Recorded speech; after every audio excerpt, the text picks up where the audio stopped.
Cocoa कोला में beer मिला दो राजा, आज पीऊंगी मैं तुम पिला दो राजा। ए राजा हो एक झुमका तू हमका दिला दो राजा, आज होठ से होठ मिला लो राजा। मैं तो लड़की हसीन बड़ी हूँ समझे।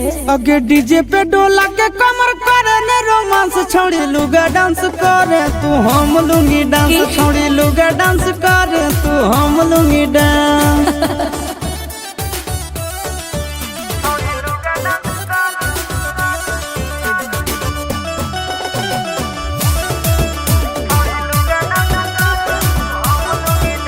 आज चोली के डोरे खोल देगा, सामने सबके सैया जी बोल देगा, है जवानी का राजू पे तोल देगा।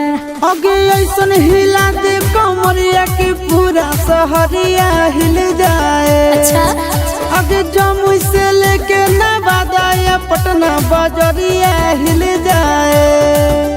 आज कर दूंगी पूरा सब तेरा डिमांड, बाबू धीरज रखो। अगे डीजे पे डोला के कमर करे ने रोमांस, छोड़ी लुगा डांस करे तू हम लूंगी डांस, छोड़ी लुगा डांस करे तू हम लूंगी डांस। हाँ तो चल।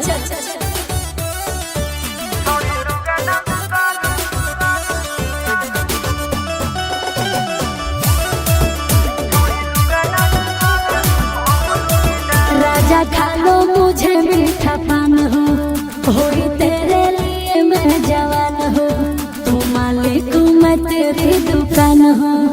अगे चोली के चीज हिला ऐसे किया गोली चल जाए।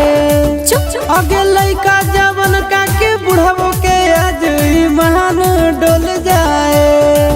चिंटू राजा आज मार लेना चांस, आओ ना। अगे डीजे पे डोला के कमर करे ने रोमांस, छोड़ी लुगा डांस करे तू हम लूंगी डांस, छोड़ी लुगा डांस करे तू हम लूंगी डांस।